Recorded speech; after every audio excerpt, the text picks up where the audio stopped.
You graduate top of your class at Harvard Law. Offers come from every major firm in the country. You take the one that pays the most, a white shoe Wall Street firm where first-year associates make more than your parents earned in a decade. Your office is on the 47th floor of a building that touches the clouds. You work 100-hour weeks reviewing contracts, drafting memoranda, doing the grunt work that keeps the wheels of corporate America spinning. You're a cog in a machine, but it's a very expensive machine.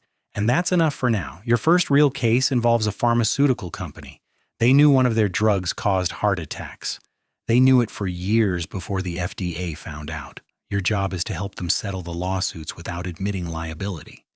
You spend 6 months reading internal emails that make your stomach turn. Executives joking about acceptable casualty rates, scientists being pressured to alter research data, marketing teams targeting elderly patients who were most likely to die before they could sue. The company settles for $2 billion. It sounds like a lot until you realize they made $30 billion in profits from the drug. Nobody goes to prison. The executives get golden parachutes. You get a bonus that pays off your student loans. You tell yourself, this is how the system works. You're not wrong. 5 years in, you make partner. You have a specialty now. The thing that makes you valuable. You fix problems for people who have too much money to have problems. A tech billionaire's son kills someone in a drunk driving accident. You make the witnesses disappear. When a hedge fund manager's wife finds out about his second family, you negotiate a divorce settlement with an NDA so tight she can't even tell her therapist. A real estate mogul's company is about to be exposed for systematic fraud. You find a fall guy, a mid-level executive, who will take the blame in exchange for a trust fund for his kids and a minimum security cell. You're not a lawyer anymore. You're a fixer, a cleaner, a man who knows where all the bodies are buried because you helped bury most of them. The first time a client shows you something truly dangerous, you're in a penthouse overlooking Central Park. The client is a media mogul who owns newspapers, television stations, and half the billboards in America. He's being blackmailed. Someone has photographs, videos, and documents that would end his career and probably his freedom. The material involves children. You don't look at it directly. You don't need to. You understand what he's asking you to do. Make it go away. Make the blackmailer go away. Make sure no one ever knows. You should refuse. You should report him to the police. You should do what any decent human being would do. Instead, you ask for your retainer up front, $3 million non-refundable. He doesn't blink. The problem disappears within a month. You don't ask how. You don't want to know how. You just know that you now have leverage over one of the most powerful men in the country, and leverage is the only currency that matters in your world. 10 years in, you have a vault. Not a physical vault, though you have one of those too in a bank in Switzerland. This vault is digital, encrypted, distributed across servers in 12 different countries. Inside that vault is everything. Every secret you've ever been paid to keep, every crime you've helped cover up, every photograph, every email, every recording your clients thought was destroyed, you kept copies of everything. Insurance, you call it. Because you've seen what happens to lawyers who know too much and forget to protect themselves. They have accidents, heart attacks at 50, car crashes on empty roads, suicides with 2 bullets to the back of the head. You're not going to be one of them. You're going to be the one person in this world who cannot be touched, because touching you means everything comes out. Mutually assured destruction. It's the only form of trust that works with these people. The vault grows every year. You have dirt on 3 sitting senators, 2 governors, a Supreme Court justice, and the CEO of every Fortune 100 company. You have evidence of price-fixing conspiracies that would crash the stock market.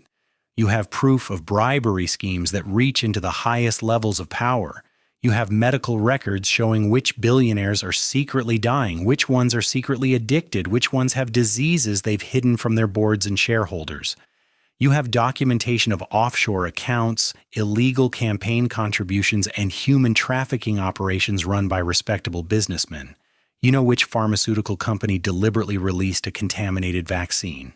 You know which tech company sold user data to foreign intelligence services. You know which bank laundered money for terrorists. You know everything, and you can prove everything.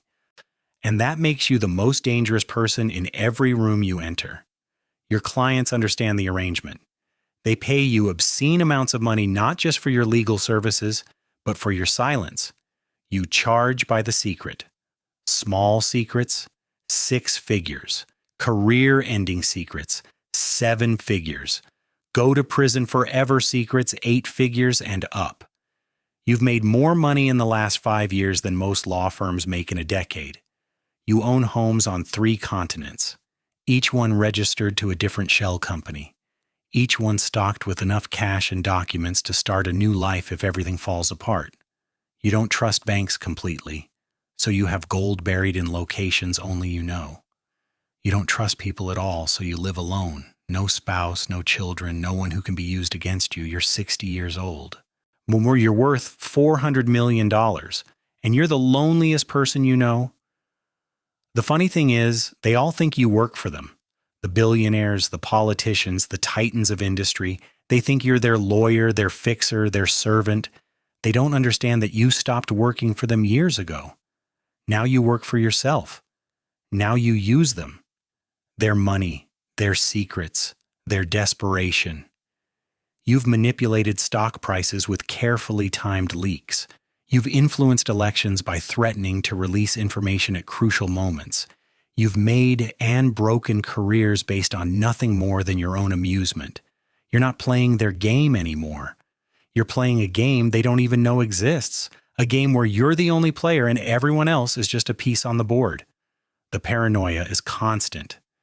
You assume every phone is tapped, every room is bugged, every person you meet is potentially an informant. You never use the same communication method twice in a row. You have dead drops, coded phrases, and a network of intermediaries who don't know who you really are or what they're really carrying. You've prepared for every contingency. If you're arrested, there's a dead man switch that releases enough information to crash the global economy. If you're killed, the same thing happens. Delayed by 72 hours to make sure it's really you. Nobody knows about the switch except you. That's the point. You're untouchable because killing you would be worse than letting you live. But lately you've been wondering if any of it matters. You're 60 years old. You have no one to leave your money to. You have no legacy except the secrets you've kept and the crimes you've enabled. When you die, your vault will open and the world will see what you've seen. And they'll call you a monster. They won't be wrong. You've helped murderers escape justice.